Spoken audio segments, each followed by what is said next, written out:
Good morning. Swami is still in India. And he will be back not this week, but at the end of next week. So we have 2 more sessions where we have to manage on our own. Today's topic is Swami Vivekananda's ideal of education. Last time we discussed the concept of study. We discussed what we mean by study, what it is, why is it necessary, how to practice it, and what its role is in spiritual life. Today we want to discuss the larger issue of education, and especially Swami Vivekananda's perspective on it. In the human context, education has great significance. It's almost unique amongst species, because we're not born with the knowledge that is required for survival. Perhaps it's because human potential is so vast that it takes us a full 15 or 20 years before we reach adulthood, and not only in the physical sense, but even in the intellectual sense, perhaps especially in the intellectual sense. Therefore, education assumes a greater significance in the human context. Now, let us begin by noting that it is interesting that Swami Vivekananda has a perspective on this subject at all, because one might not expect it at first. Since Swamiji's primary teaching is about the spiritual goal of life and how one might reach it, one would perhaps not expect that he would dwell at length on a subject such as education. However, as we heard in the reading, education is intricately connected with spiritual life. In fact, even if we didn't know that at the outset, the fact that Swami Vivekananda spent so much time discussing it is enough evidence that there must be some intimate connection. In fact, he said, I look upon religion as the innermost core of education. I look upon religion as the innermost core of education. And therefore, education is something which we may see as helping us to grow in spiritual life. Now, in the same context, he was quick to add what he meant by the word religion. He didn't mean his opinion or someone else's opinion of religion. He wasn't referring to any theology or dogma.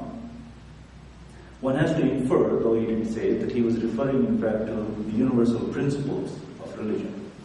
As you all know, the word religion, the English word religion, comes from a Latin root, religio, which means that which unites. That which unites. Similarly, the Sanskrit word dharma comes from dara, or that which holds things together. Religion is that which brings unity or integration within us. It also brings unity and integration between us and the world, and between us and ultimate reality. So when he said that religion is the innermost core of education, he was talking about religion in that point of view. That is that which brings us to unity. So towards such a concept of religion, Vivekananda felt that it is the innermost core of education. Now, you can see the statement in 2 ways. Either you could see religion helping us to understand education, or education helping us to understand or approach religion. That is, if religion is the core, innermost core of education, you can either look from the inside out and say, from the vantage point of religion, what do we understand by education? Or you can look at it from the other way around, that is, with some understanding of what we mean by education, what does that imply for religion? We're actually going to take the latter approach. That is, we're going to start from education and move towards religion.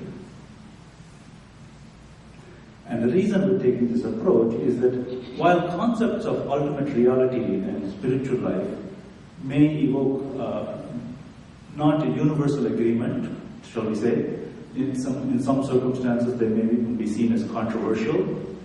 Sometimes people will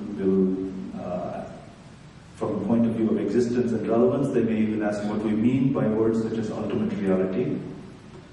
However, the word education is not necessarily seen as so controversial. So it gives us a very concrete way of approaching the whole question of spiritual life through the relatively more familiar domain of education. The word education is not so controversial, and it's something which is almost familiar to us. There's a shared experience, and so it's easier to start a discussion from that point of view, rather than from a point of view that involves terms that are not well defined. So we will see education as its connection towards spiritual life. Let's start with the dictionary definition of the word education. So it is a process of training and developing the knowledge, mind, and character by formal schooling. This is what the dictionary says. It's the process of training and developing the knowledge, mind, character, etc., especially by formal schooling. Besides the process, it also refers to the actual knowledge thus gained. So you say somebody has an education, meaning they have acquired certain knowledge. But again, it's useful to go to look at etymology, that is how words originate, what is the root. If we go to the root of the word education, we find it is educe, which means to draw out or to elicit. Okay, the root of the word education is something which means to draw out or to elicit. Now, if education is the gaining of knowledge, as we normally understand it to mean, then what is it that we are supposed to draw out or to elicit? At first blush, it would appear that it is nature that is the field of study, and education enables us to draw out or elicit knowledge that is hidden in nature. And that would strike most people as a very reasonable understanding of the word. If the root of the word education is to draw out or to elicit, then it is natural to assume that nature is the field of study, and that what we want to draw out or elicit is knowledge from nature. And towards this end, we spend a good deal of time and effort gathering information from nature.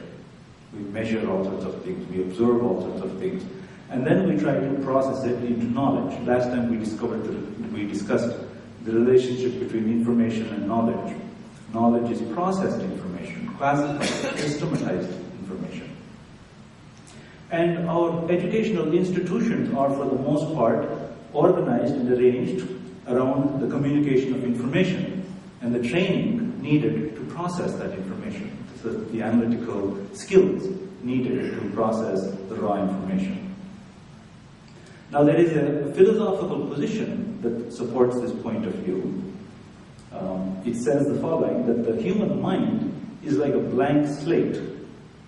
We're born with a blank slate, on which we write by gathering information. All our observations, all our thoughts, all the things we learn are, as it were, being written on this blank slate of the mind.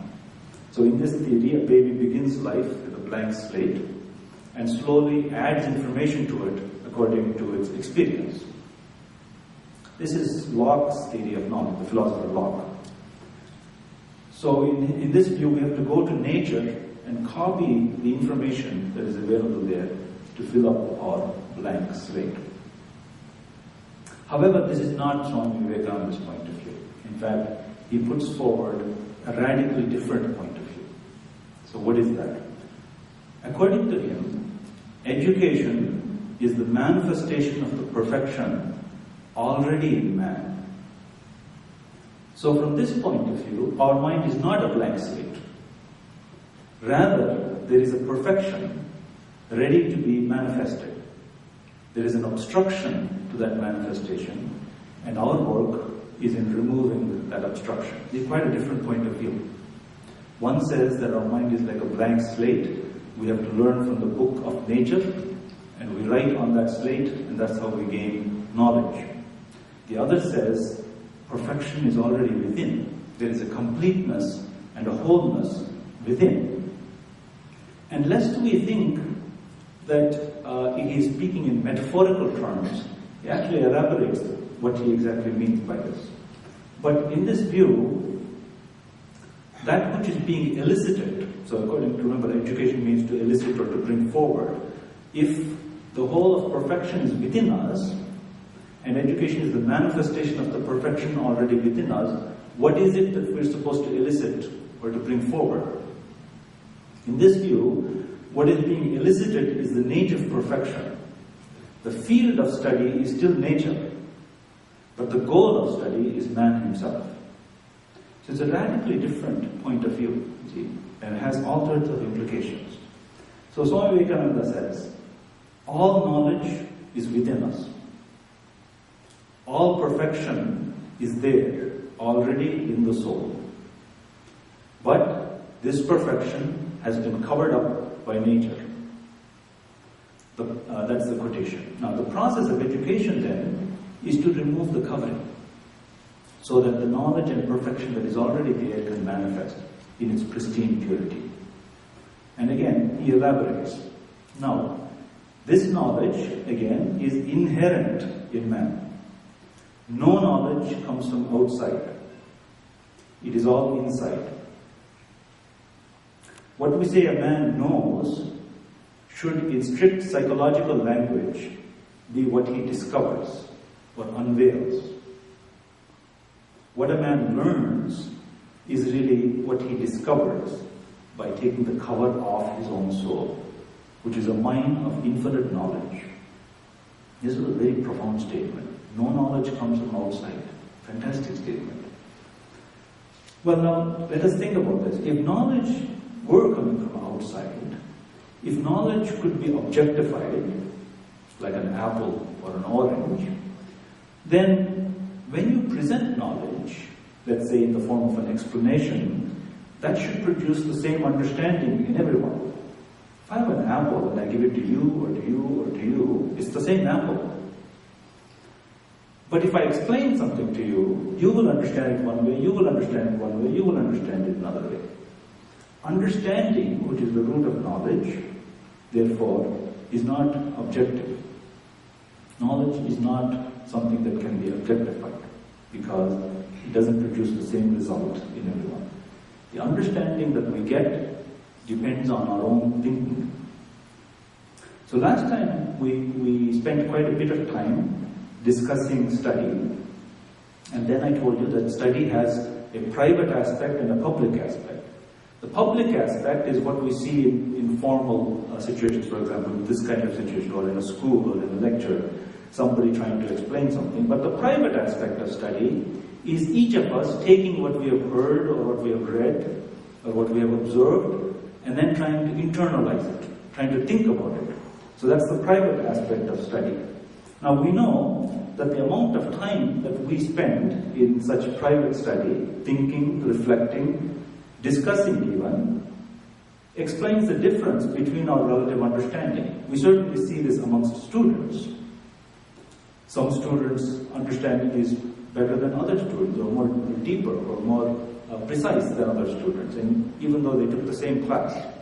Why is that? Well, partly it's because the amount of time spent privately thinking, reflecting, and discussing the material. Understanding and knowledge, therefore, is elicited from within us by our own process of thinking. Now, Swami Vivekananda continues. We say Newton discovered gravitation. And that's kind of very interesting follow-up to that. We say Newton discovered gravitation. There is no dispute. But he asks, was it sitting anywhere in a corner waiting for him? So in a kind of nice phrase, he is objectified gravitation as sitting in a corner, and as if Newton goes to that part of the room and finds it. So we say Newton discovered gravitation. Was it sitting anywhere in a corner waiting for him? It was in his own mind. The time came and he found it out. So you may say now that the information that formed the basis of Newton's formulation of the law of gravitation was sitting outside. That's true. It could be observed. But even for the information, it required observation. Now, several people could observe the same thing, Newton and someone else, and one person may see it and the other person may not. We know that. That's an empirical fact. So though the information is theoretically available to anyone, only a person who thought of observing it would have access to it. It's kind of like an open secret. It's there, but only those who think to look for it will see it. So Swami Vivekananda continues, all knowledge that the world has ever received comes from the mind. The infinite library of the universe is in your own mind. The external world is simply the suggestion, the occasion, which sets you to study your own mind. But the object of study is always your own mind. The falling of an apple gave the suggestion to Newton, and he studied his own mind. He rearranged all the previous links of thought in his mind and discovered a new link amongst them, which we call the law of gravitation. It was not in the apple, nor anything in the center of the earth. It's a fantastic and awe-inspiring statement. There are lots to digest there, but especially this phrase, the infinite library of the universe is in your own mind. So continuing with Swami Vivekananda, all knowledge, therefore, secular or spiritual, is in the human mind. In many cases, it is not discovered, but remains covered. And when the covering is being slowly taken off, we say, we are learning. And the advance of knowledge is made by the advance of this process of uncovering. The man from whom this veil is being lifted is the more knowing man. The man upon whom it lies thick is ignorant. And the man from whom it has entirely gone is all-knowing, omniscient. There have been omniscient men, and I believe there will be yet, and that there will be myriads of them in the cycles to come. See, each of these statements is come like a bombshell. Before he said, the infinite library of the universe is in your own mind. Now he's saying all knowledge, secular or spiritual, is in the human mind.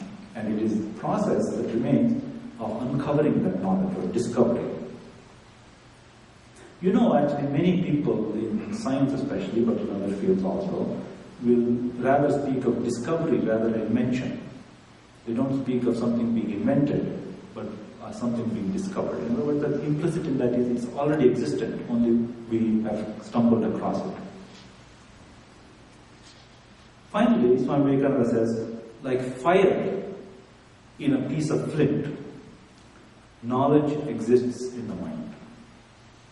Suggestion is the friction which brings it out. Again, a very graphic image. It's a beautiful image to meditate on. It suggests the potentialities of our own mind. Like fire in a piece of flint, knowledge exists in the mind. Suggestion is the friction which brings it out. As we strike the flint and produce fire, the mind is to be struck with what? Suggestion. What is this suggestion that stimulates our thought and brings out the fire of knowledge? Swamiji says that suggestion is the friction that brings out the fire of knowledge.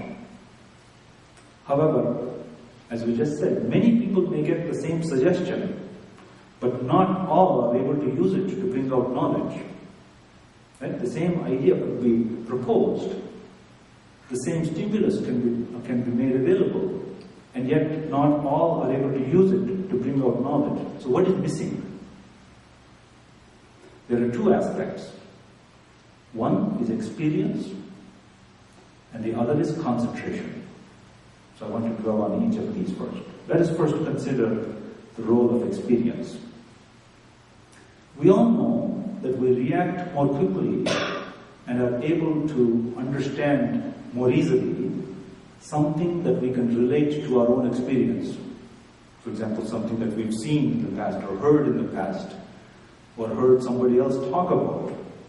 Anything that we can relate or tie to our own experience, we feel more comfortable with and we're able to understand more easily. By the way, just at the beginning of this talk, I actually used that kind of idea when we said that education is a means of approaching religion. Education is something which is more familiar to us, is within our common experience, and you can actually use it. If religion is the innermost core of education, you could start with the familiar and go towards the less familiar, namely religion. Okay. Regarding the role of experience in education, Swami Vivekananda explains the Vedantic view of how knowledge is gained. You know, philosophers spend a lot of time thinking about this. What is knowledge? The theory of epistemology, that is how knowledge is gained. Swami Vivekananda explains the Vedantic epistemological description. Suppose I go into the street and see a dog. How do I know it is a dog? I refer it to my mind. And in my mind are groups of all my past experiences arranged and pigeonholed, as it were. As soon as a new impression comes, I take it up and refer it to some of the old pigeonholes. And as soon as I find a group of the same impressions already existing, I place it in that group and I'm satisfied. I know it is a dog because it coincides with the impressions already there. When I do not find the cognates of this new experience inside, I become dissatisfied. When not finding the cognates of an impression, we become dissatisfied, this state of mind is called ignorance. But when finding the cognates of an impression already existing, we become satisfied, and that state is called knowledge. So in other words, every impression is referred to previously existing impressions. If there's a match, then there's recognition, and it's called knowledge. If there's a mismatch, we don't know what to do with it. You see, from this point of view, it's consistent with the rejection of the idea of mind as being a blank slate. That is, that if there is nothing to compare to, then we can understand nothing from this point of view.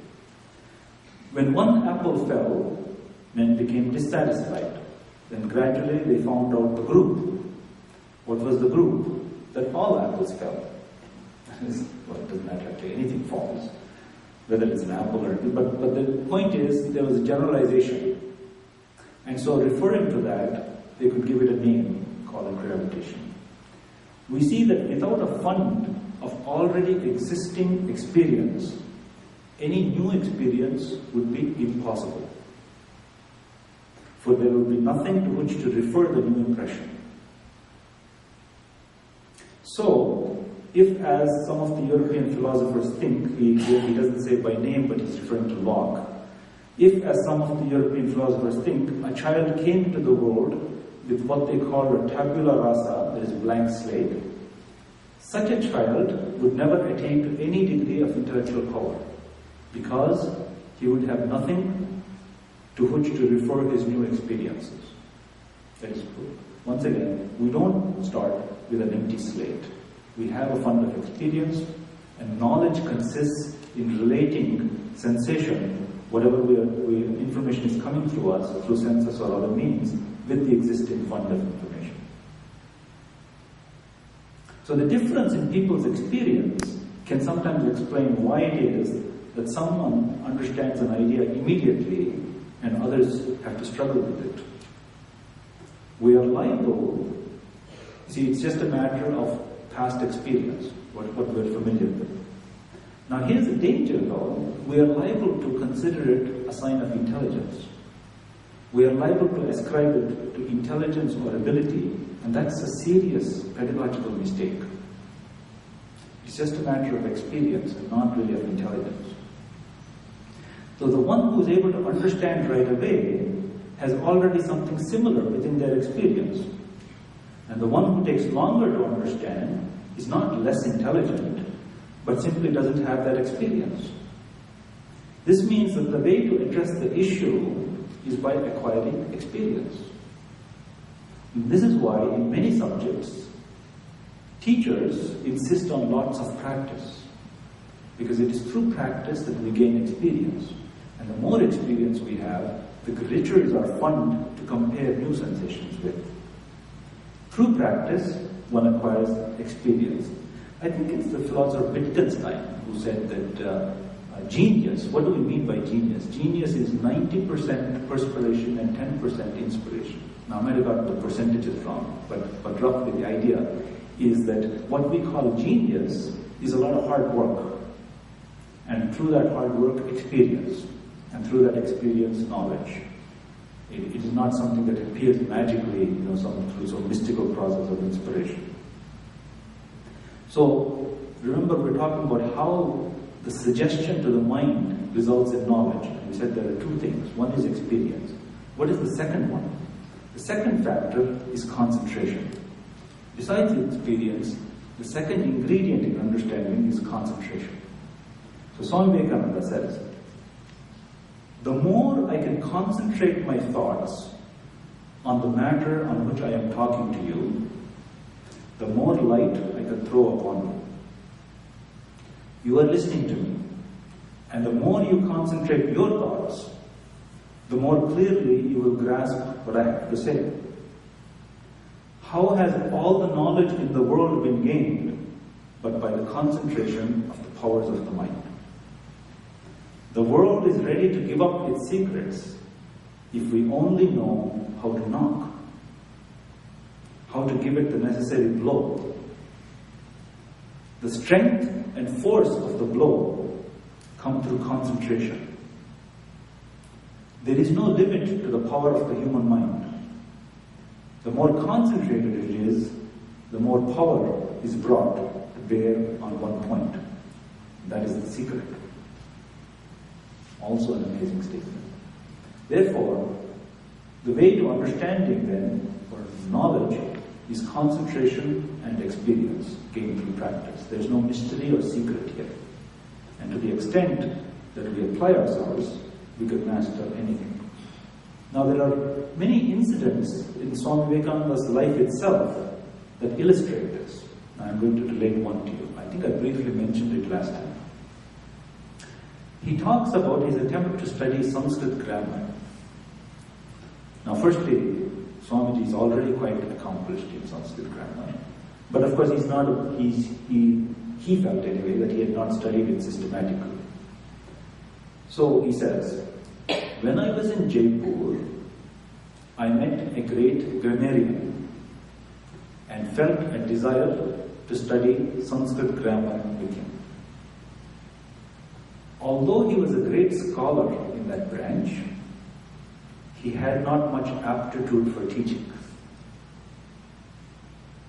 He explained to me the commentary on the first aphorism for 3 days continuously. You know this Sanskrit grammar is in one of the big tomes that Panini wrote, and they're presented in aphoristic style. And they're cryptic. So the commentary is necessary to understand what the aphorism means. So here is the Sanskrit grammarian trying to explain to Swami Vivekananda what the first aphorism means. By the way, all of you know, you've heard some of these aphorisms. For example, if you have heard the song Bhajagovinda of Shankaracharya, it says, Dukrunna. The aphorisms in Panini are like that. Dukrunna, and that's it. And from that you're supposed to figure out what does it mean. It actually, in that particular aphorism, means certain sounds follow other sounds.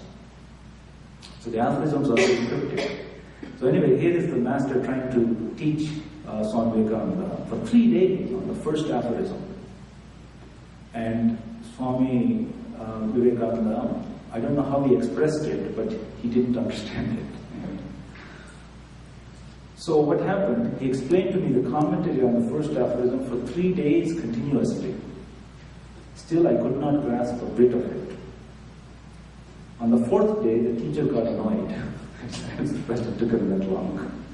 And said, Swamiji, I could not make you understand the meaning of the first aphorism even in 3 days.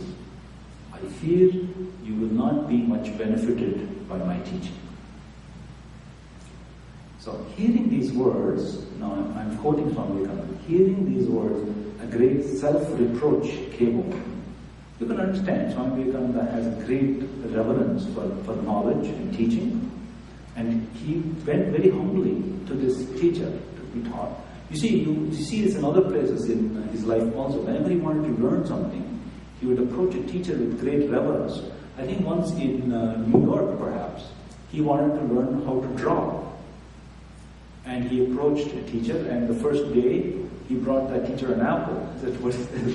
He said, "It's an offering, because I want you to help me gain knowledge." So he approached teaching with great reverence and respect. So when the teacher kind of mildly scolded him like this, "Not learning 3 days and not helping you, so basically failed the course," he says, hearing these words, a great self-reproach came over him. He felt bad. So he withdrew, he went back to his room. Putting food and sleep aside, I set myself to study the commentary on the first aphorism independently, by himself.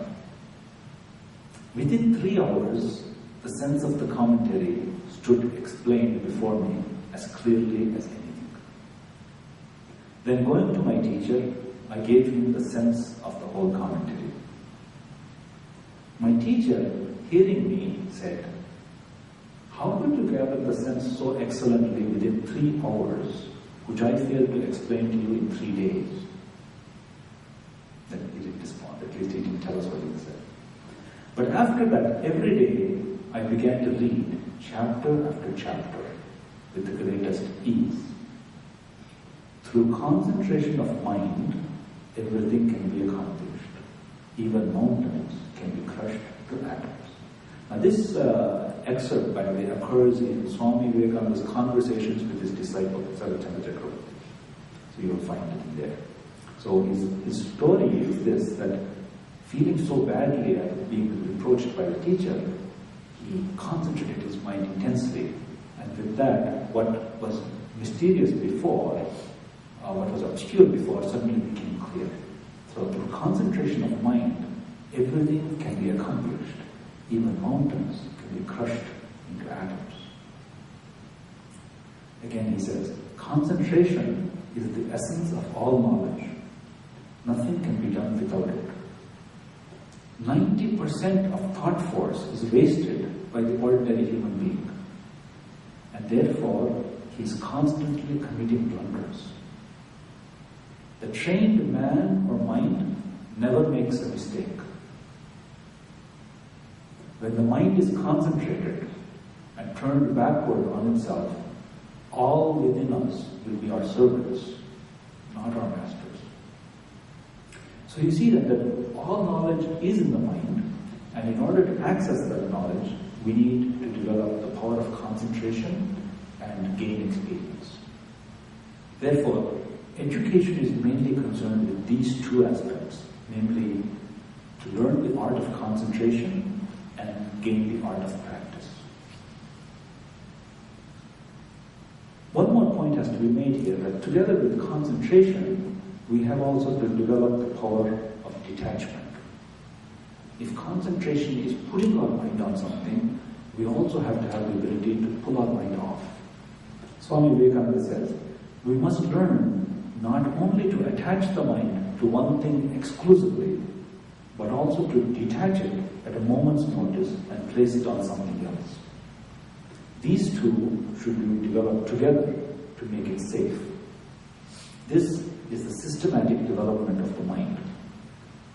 Now, to me, that is to Swami Vivekananda, the very essence of education is concentration of mind, not the collecting of facts.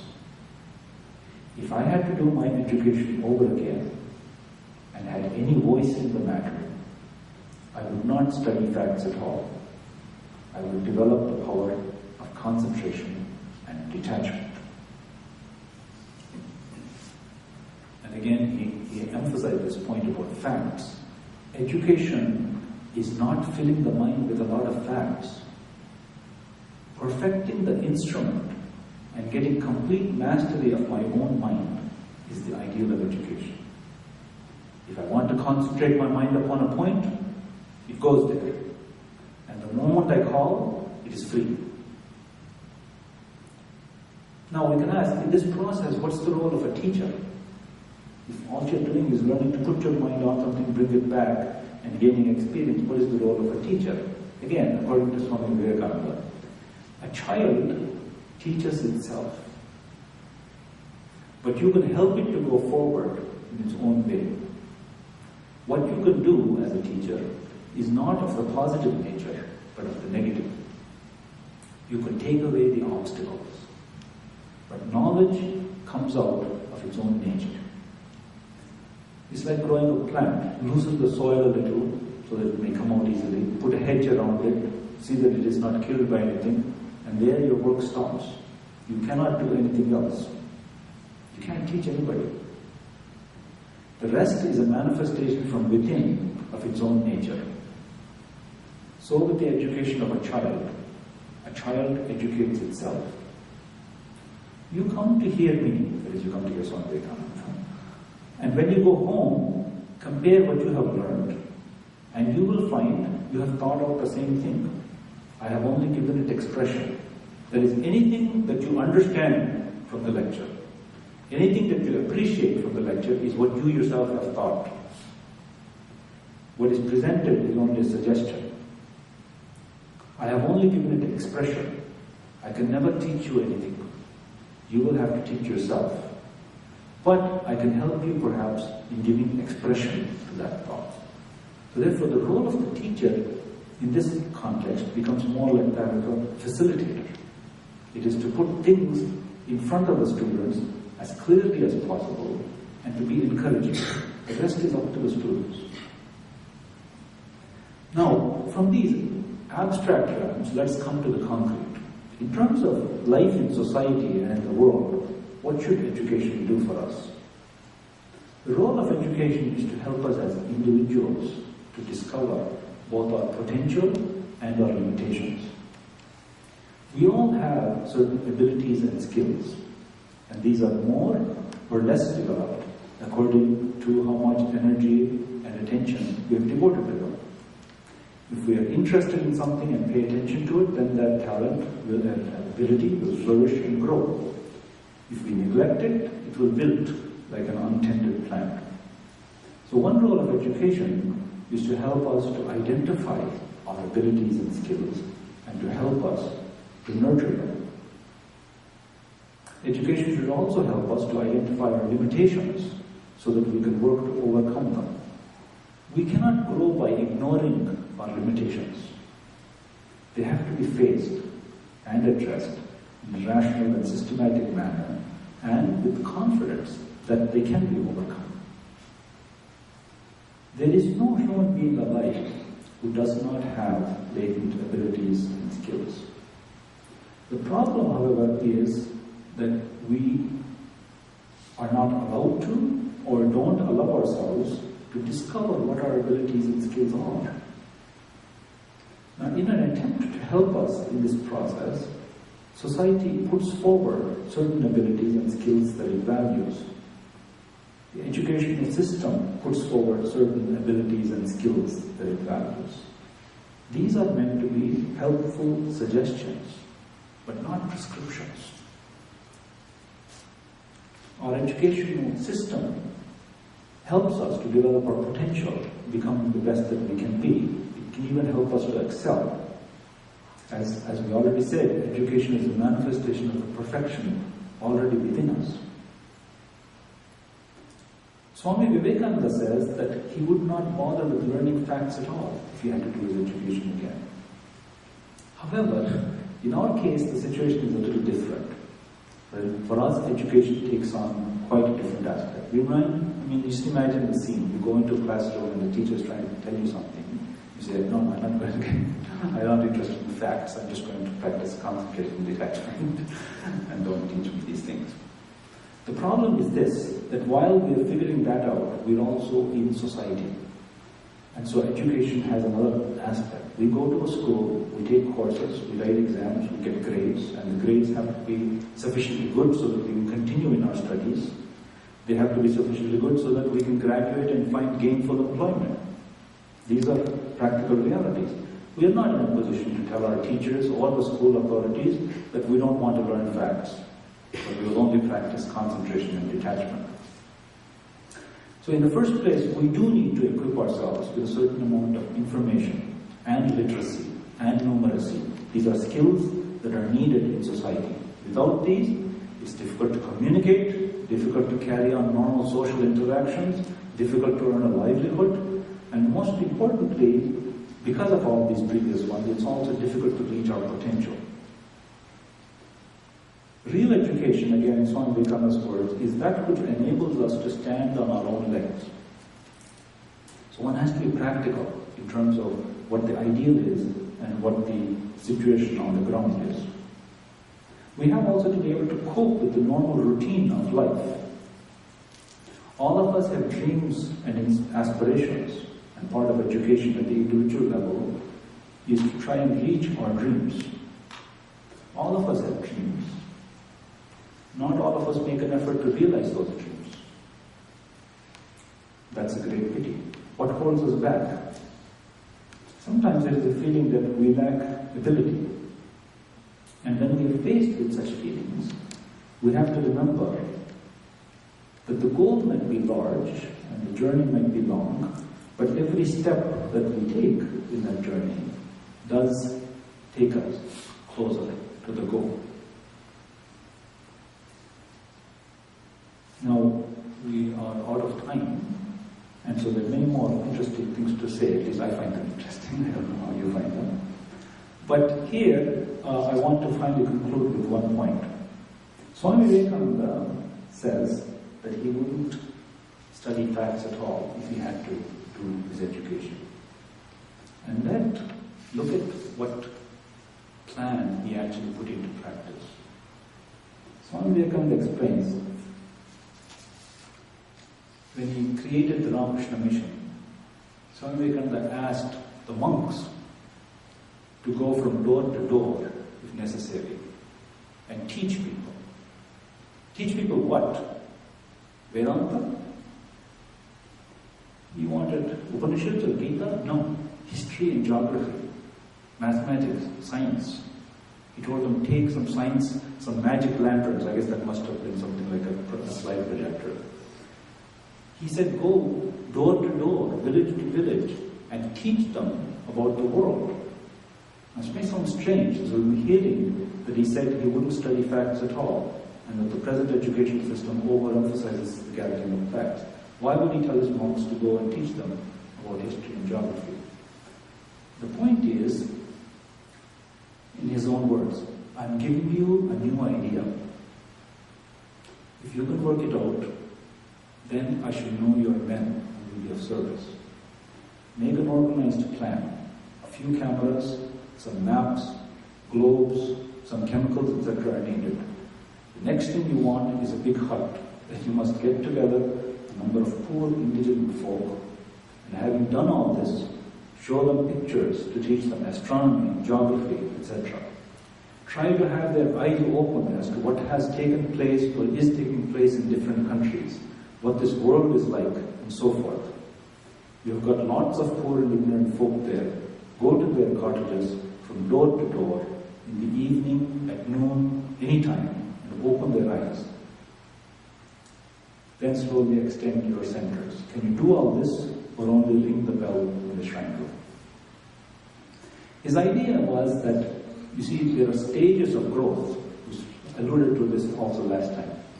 It's true, as an ideal, the essence of education is to practice the facility of mind, concentration and detachment, and to gain experience. The fact is, we also live in a world where you have to navigate through the various obstacles and opportunities and what we find in the ground. Also, we're not islands. We have to interact with other people. And therefore, information is also important. Facts are also important.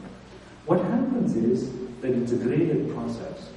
That is, as we master facts, some confidence comes within us that we know something.